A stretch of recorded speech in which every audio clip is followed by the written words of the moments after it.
Firstly, thank you for your submissions. I love seeing your pant designs. The third person to email me was Monica, with these cute shorts from Australian brand Peony. Now I'm going to show you how I'd make them. Hi, welcome to Pattern Making with Lee. If you missed out on this round of free pattern making consults or didn't know I was doing them, I will be doing more in the future, and there are 2 ways you can find out about them. Subscribe to the newsletter on my website to receive an email notification. When you subscribe, I'll also email you the 10-step pattern checklist I use to check my patterns before I send them to production. Or subscribe to my YouTube channel, click on the notifications bell, then you're sent an alert every time I post something on my channel. In this demonstration, I'll be following my designer pattern process. This system I developed when I wrote my pattern making guides, and there's nothing revolutionary about it. It's the same 4-stage approach used by professional pattern makers, broken down into clear steps for designers and home sewists. The first stage is pretty simple. It's all about identifying the changes I need to make to the block. In the industry, to speed up the pattern making process, pattern makers work from blocks, especially with pants where usually you don't need to make many changes to the silhouette to create your design. Pants and shorts with elastic waistbands usually have a lower crotch to make them more comfortable. So I'll be doing this demonstration on my Relaxed Fit block at quarter scale. My Relaxed Fit block finishes about 5 centimeters, so 2 inches below the crotch. And if you can't get enough or tailored to me over my channel, you can watch this video to see how I created my Relaxed Fit block using my trouser block as a base. Now let's see what changes I need to make.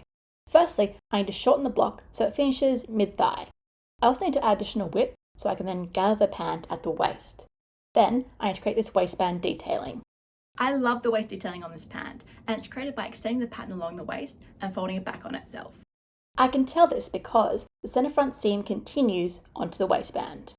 If the waistband was a pattern piece, there wouldn't be a seam at the front. You make it one continuous pattern piece, because adding a seam is extra work, therefore time and money. At first glance, the gathering appears to be secured by the ties. However, the website told me that there is an elastic and the drawstring is removable. Most gathered shorts and pants have elastic as well as a drawstring. So elastic helps it hold its shape. The drawstring is more decorative. Obviously it still works, you can tighten the pant with the drawstring, but you don't need it to give structure to the pant. I couldn't find an image of the back unfortunately, so I'm going to assume it's the same as the front, so it has an elastic, but there are no ties. If there were ties, I would see some of it from the side. Now, let's start making the changes. Stage 2 is all about making your life easier and creating a solid foundation to create your design on. Yes, we're using a block, but in this stage we're going to make simple pattern adjustments to create the design silhouette. In my trouser jean and short guide, I've broken this down to 3 steps, and step 1 is adjusting the leg length. The shorts have quite a wide folded hem, so I'm thinking I'll finish the shorts 12 centimeters, so about 4 3/4 inches below the crotch, and I'll give it a 5 centimeter folded hem. The next step is to adjust the leg fit. Adjusting the leg fit's a bit different on elastic shorts and elastic pants, because first you need to add to the hip, so increase the width of the hip so you can then gather it in. I'll increase the width of the hip to create a looser fit and continue the side seam straight up, so I have enough excess to gather at the waist. So I've added additional width along this side, but I can also add some to the centre back. This is really important so I can add volume evenly across the piece and create more relaxed, loose fit everywhere. But also, it allows me to straighten the waist seam, which is really important for the pattern to be able to fold back on itself. I'll line up my hip lines on the front and back, straighten the centre back by drawing a vertical line up from the hip. Then straighten the waistline by drawing a horizontal line out from the new centre back across to the centre front. I can ignore these waist darts here. The dart excess will be gathered in with the elastic band. Last little thing is to straighten the inseam here. It would look pretty weird if the side seam is loose and straight and the inseam is really fitted. Then I'll cut the patterns out and clean them up so you can see the new pattern better. Now onto the final step of stage 2, where we will adjust the rise, which is the vertical distance between the crotch line and the top of the pant. My block finishes at the waist, and these shorts are more or less at the waist, so I don't need to make any changes to the rise right now. The frill does extend above it, but I'll add this when I create the waist finish in stage 3. In stage 3, we're going to add the design details. This section of my guide is absolutely huge because there's so different design details for pants. To create these shorts, I need to follow the steps in the pocket section, waist finish to create the grown-on waistband and frill, elastics and drawstrings. I can't see a pocket, but the website says there is one, so I'm going to assume it's simple side seam pocket, which is the easiest pocket to make. All you have to do is draw the pocket bag on your pattern. My guide has lots of tips on placement and size, but the most important thing is to make sure it's sewn along the waist to give it extra strength and it's big enough to fit your hand in. Then, trace off the pocket shape to create a separate pattern, which you can use for the front and back pocket. Then, add your seam allowances. This pant has a grown-on waistband, which is quite common for pants with elastics. To create a grown-on waistband, the pattern is extended along the waist and then folded back on itself.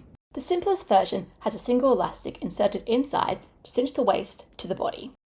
It doesn't have to be a simple single fold, you can get really creative. You can insert a large elastic and stitch along it, add a frill at the top and bottom, and add a drawstring. And all these options are covered in my guide. These shorts look like they have 2 rows of thinnish elastic, maybe 1 centimetre, so 3/8 of an inch wide, and a drawstring threaded through. So I'll extend the pattern by 1.5 centimetres for each elastic.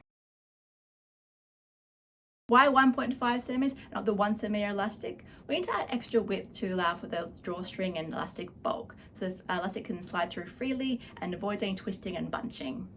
I've drawn 2 1.5 centimetre parallel lines and they're dashed because they're stitch lines. Then I'll extend the pattern by about 4 centimetres, so 1.5 inches for the frill. Now I need to extend the pattern again by the combined width of these 3, so the pattern can be folded back on itself. I'll also add a 1 centimetre, so 3/8 of an inch seam allowance to the edge. See how the pattern is folded to create the waistband with the frill and 2 elastic casings? As the pattern pretty much done, all I need to do now is to create an elastic template and the drawstring pattern. I've already created the channel for elastic to get threaded through, but now I need to create a cutting template for the elastic. Cutting templates are like patterns for trims. The seamstress, or whoever is sewing a pattern, use the template to cut the trim to the correct length. The cutting template has the same shape as the trim, which for elastics is a rectangle. The width is the width of the elastic, and the length is the length needed for your design. This will depend on how stretchy your elastic is. You need to test the elastic on your pattern and fabric to work this out. Then, add 1 centimetre seam allowances on either end so you can sew the elastic. The drawstring pattern is a rectangle. For this pant, I'd say the width is 1 centimetre, so 3/8 of an inch, and it'll be on the fold, so it's quicker to sew. Then, you need to add 1 centimetre seam allowances. These drawstrings are quite long, so if I was recreating this pattern, what I do is create a really long strip, and then when I twirled it, I adjust the length on the twirl. Last thing, it looks like the drawstrings are coming out near the side seam. Usually fabric drawstrings come out of a buttonhole, so I'd mark a buttonhole placement about 2 centimetres, so 3/4 of an inch away from the side seam. Once you've created your design silhouette and add the design details, you can go to the final stage, stage 4, which is where you check your pattern and create your linings.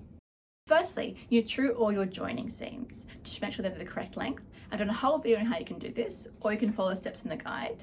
And then you need to add your seam allowances. And for this design, I'd add 1 centimetre, so 3/8 of an inch seam allowances.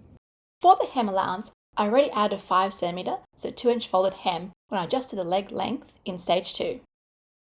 I didn't need to add the folded hem when I adjusted the leg length, but looking at the folded hem helped me work out the proportions of the design and how much to adjust the leg length. Because the shorts are made in a white linen, which is usually transparent, I'm going to need to add a lining.